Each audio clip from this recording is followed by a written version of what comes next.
return there until they have watered the earth, making it bright forth and sprout, giving seeds to sow and bread to cradle.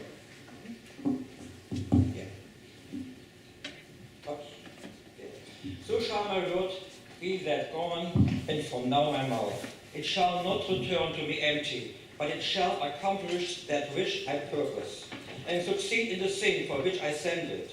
For you shall go out in joy, be led back in peace. The mountains and the hills before you shall burst in songs, and all the trees of the field shall clap their hands.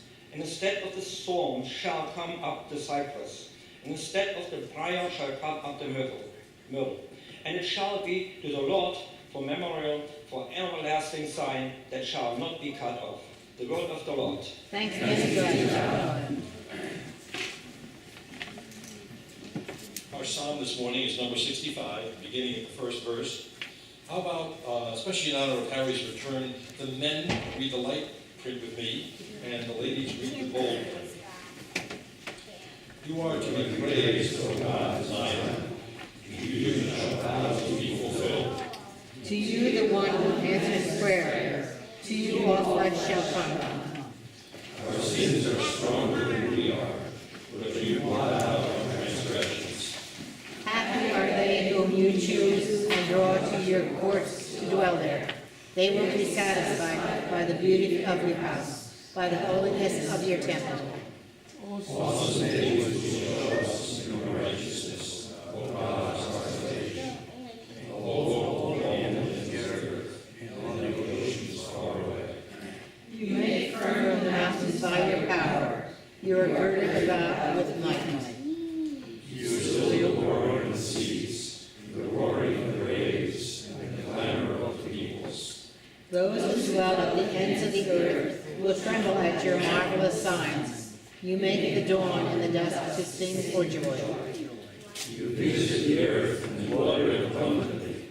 You make it very plenteous. The river of God is full of water. You prepare the rain, so you'll provide for the earth. You drench the furrows and smooth out the ridges. With the heavy rain you soften the ground and bless its increase. You crown the earth with goodness, and their paths overflow with plenty. May the fields of the wilderness be rich for grazing, and the hills will glow with joy. May the meadows cover themselves with flocks, and the valleys clothe themselves with grain.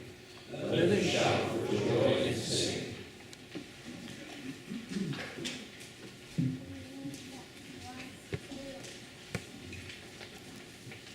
The second reading is from the Romans 8, 1-11.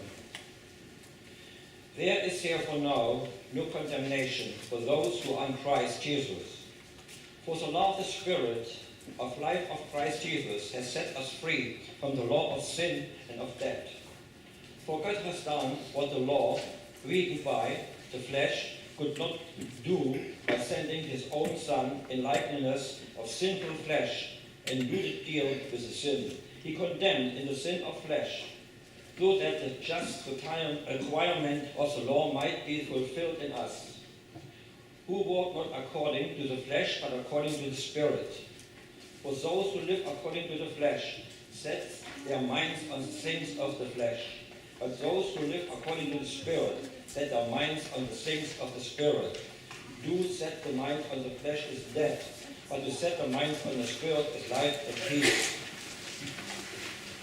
For the reason, the mind that is set on the flesh is hostile to God. It does not submit to God's law. Indeed, it cannot. And those who are in the flesh cannot please God. But you are not in the flesh. You are in the Spirit. Then the Spirit of God dwells in you. Anyone who does not have the Spirit of Christ does not belong to him. But if Christ is in you, so the body is dead because of sin. The Spirit is life because of righteousness. And the Spirit of him who raised Jesus from the dead dwells in you. He who raises Christ from the dead will give life to your mortal bodies, also through the Spirit that dwells in you. The word of the Lord. Thanks be to God.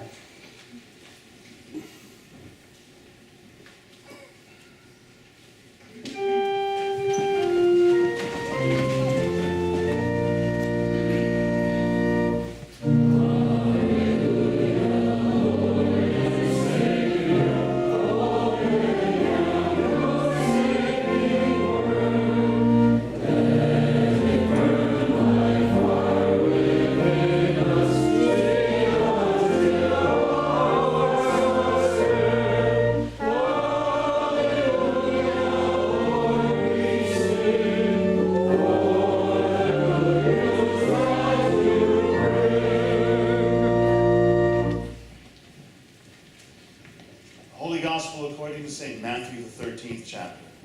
Glory to you, O Lord. That same day Jesus went out of the house and sat beside the sea. Such great crowds gathered around him that he got into a boat and sat there, while the whole crowd stood on the beach. And he told them many things in parables, saying, "Listen, a sower went out to sow. And as he sowed, some seeds fell on the path, and the birds came and ate them up. Other seeds fell on rocky ground where they did not have much soil, and they sprang up quickly, since they had no depth of soil. But when the sun rose, they were scorched, and since they had no root, they withered away. Other seeds fell among thorns, and the thorns grew up and choked them. Other seeds fell on good soil and brought forth grain, some 100-fold, some 60, some 30. Let anyone with ears listen. Hear then the parable of the sower.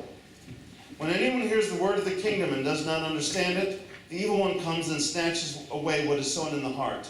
This is what was sown on the path. As for what was sown on rocky ground, this is the one who hears the word and immediately receives it with joy. Yet such a person has no root, but endures only for a while. And when trouble or persecution arises on account of the word, that person immediately falls away. As for what was sown among thorns, this is the one who hears the word, but the cares of the world and the lure of wealth choke the word, and it yields nothing. But as for what was sown on good soil, this is the one who hears the word and understands it, who indeed bears fruit and yields in one case 100-fold, in another 60, and in another 30. The gospel of the Lord. Praise you, O Christ. Please be seated. Time for our children's sermon. Any kids that want to come up this morning?